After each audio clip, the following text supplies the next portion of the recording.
और देश के पहाड़ी राज्यों में हुई बर्फबारी अब मुसीबत बनती जा रही है। कश्मीर से लेकर हिमाचल प्रदेश के अलग अलग इलाकों से ऐसी तस्वीरें आ रही हैं जिससे देख आप हैरान रह जाएंगे। कई जगह पर तो लोग 2 दिन से फंसे हुए हैं।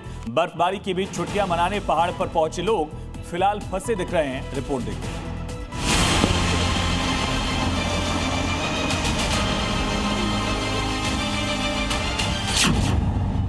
कश्मीर में हुई लगातार बर्फबारी अब आफत का रूप ले चुकी है। ऊपरी इलाकों में 4 से 7 फीट तक बर्फ जम गई है। इलाके में बड़े पैमाने पर नुकसान हुआ है। कई गाड़ियां बर्फ से दबी हुई हैं। इतना ही नहीं, फल के बागों को भी नुकसान पहुंचा है। ये बर्फ देखिए कितनी नीचे तक है और इससे अंदाजा आप लगा सकते हैं कि कितना डेप्थ है बर्फ में। और मेरे सामने आप देखिए ये गाड़ी, इसमें देखिए कितना ये बर्फ जमा हुआ है और ये आप अंदाज़ा लगा सकते हैं कि कैसे हर गाड़ी पे देखिए कि ये बर्फ़बारी देखने को मिल रही है। और इस तरफ इरफान को मैं बताना चाहता हूँ कि ये देखिए आप मारुति यहाँ पर है। ये दरअसल एक मोटर गैराज है यहाँ पर। इसको जो है यहाँ पर रखा गया था जब बर्फ़बारी नहीं हुई थी। लेकिन आप देखिए, ये देखिए आप कितनी डेप्थ है इस बर्फ़ में। 3 दिनों तक हुए भीषण हिमपात के बाद जम्मू का भद्रवाह बेहाल है। यहाँ पर सामान्य स्थिति बहाल करने के लिए संघर्ष जारी है। बर्फबारी के अंदर सिर्फ गाड़ियां ही नहीं दबी हैं, बिजली और पानी की आपूर्ति बाधित हो गई है। ज्यादातर सड़कें भी बंद हैं। जो बर्फ के बाद का यहाँ पे हमें प्रॉब्लम है वो ये है कि एक तो हमें पानी की किल्लत हो रही है। पानी हमें पीने के लिए नहीं है। कोहरे की वजह से जो पानी है वो हमें जो सप्लाई है वो बंद हो गई है। जो हमें पावर की सप्लाई है वो मुतासिर हो गई है। बर्फबारी के बीच बनिहाल घाटी से वंदे भारत एक्सप्रेस गुजरी। ट्रेन सफेद बर्फ की मोटी चादर को चीरती हुई आगे बढ़ती दिखाई देती है।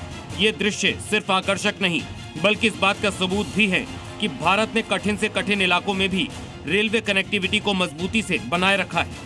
गणतंत्र दिवस से पहले दिल्ली से लेकर बॉर्डर तक सुरक्षा बेहद सख्त कर दी गई है।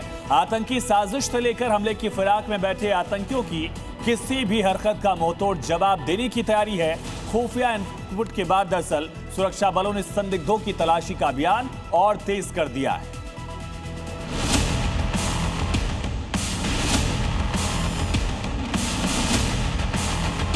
गणतंत्र दिवस से पहले देश के शूरवीरों ने मां भारती की एक एक इंच की सुरक्षा के लिए जो प्लान तैयार किया है उसे देख आतंकियों के ही नहीं उनके आकाओं के भी होश उड़ जाएंगे। वो किसी साजिश को अंजाम देने की हिम्मत नहीं जुटा पाएंगे। दिल्ली में मल्टीपल लेयर सिक्योरिटी के इंतजाम किए गए हैं। दिल्ली पुलिस और पैरामिलिट्री फोर्स हर जगह तैनात है। हर नापाक हरकत की निगरानी AI से की जाएगी। और अब रिपोर्ट देखिए श्रीनगर से। शहर से लेकर गाँव तक, कस्बे से लेकर लाल चौक तक हाई अलर्ट जारी है।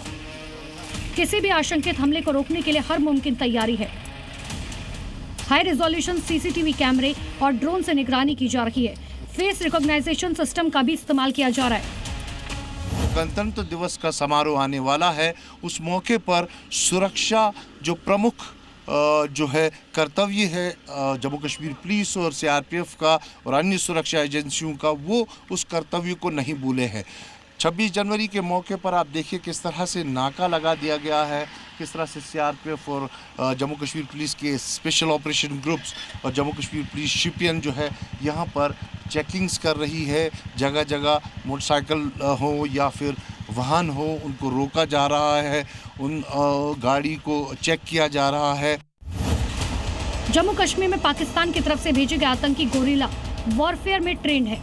ऐसे में आतंकियों की इस तकनीक के खात्मे के लिए भारतीय सेना ने एक फुल प्रूफ प्लान तैयार किया। सेना ने एरिया डोमिनेशन तकनीक में बदलाव किया। सबसे बड़ा और आधुनिक बदलाव robotic multi utility leg equipment का है। यहाँ पर आप देख सकते हैं किस तरह से रोबोटिक म्यूल यानी कि मल्टी यूटिलिटी लेग इक्विपमेंट जो है उसकी यहाँ पर मदद ली जा रही है। इसकी अगर खासियतों की बात करें तो पेट्रोलिंग के दौरान और एरिया डोमिनेशन के दौरान इसकी मदद जो है वो अब ली जा रही है भारतीय सेना द्वारा। जहाँ पर ये जो है आगे पेट्रोल टीम के चलता है, जहाँ पर जैसे ही म्यूल को आगे कोई चीज़ दिखती है तो वैसे ही अलर्ट जो है उसके गाइड को कर देता है और उसके बाद उसी एक्शन के तौर पर यहाँ पर हमारे जवान देखिए जिस तरह से अब इनको यहाँ पर कहीं ना कहीं जो यहाँ पर जानकारी जानकारी मिली है कि कोई चीज़ हो सकती है, और जैसे उसी तरह से म्यूल भी जो है वो भी यहाँ पर आड़ लेकर छुप जाता है। आप देखिए किस तरह से पूरी तरह से ये ज़मींदोज हो जाता है। और वैसे ही आपको बता दें कि जो रोबोटिक म्यूल है, जैसे ही इसको खतरा पूरी तरह से टलता हुआ नजर आता है तो उसके बाद ये आगे बढ़ता है। आतंकिस्तान की हर चाल को पूरी तरह से नाकाम करने के लिए तगड़े इंतजाम किए गए। बॉर्डर पर एंटी इन्फिल्ट्रेशन ग्रेड को और मजबूत किया गया। जीरो लाइन के पास मेटल डिटेक्टर और आईईडी जैमर की मदद से पेट्रोलिंग हो रही है। वहीं स्निफर डॉग की मदद भी ली जा रही है। कड़ाके की ठंड में भी मुस्तैद सुरक्षा व्यवस्था। गणतंत्र दिवस से पहले वारवान में हाई अलर्ट। जी न्यूज की टीम किश्तवाड़ के गांव भी पहुंची, जहां -22 डिग्री तापमान के बीच निगरानी जारी है। किसी भी तरह की संदिग्ध गतिविधि या खतरे को समय रहते नाकाम किया जा सकता है। गणतंत्र दिवस भारत के लिए सिर्फ एक समारोह भर नहीं है, ये मौका होता है उन नापाक चुनौतियों को मात देने का। हर बार की तरह इस बार भी देश के दुश्मनों को मुंह की खानी होगी और देश के शूरवीर हर साजिश को नाकाम करेंगे।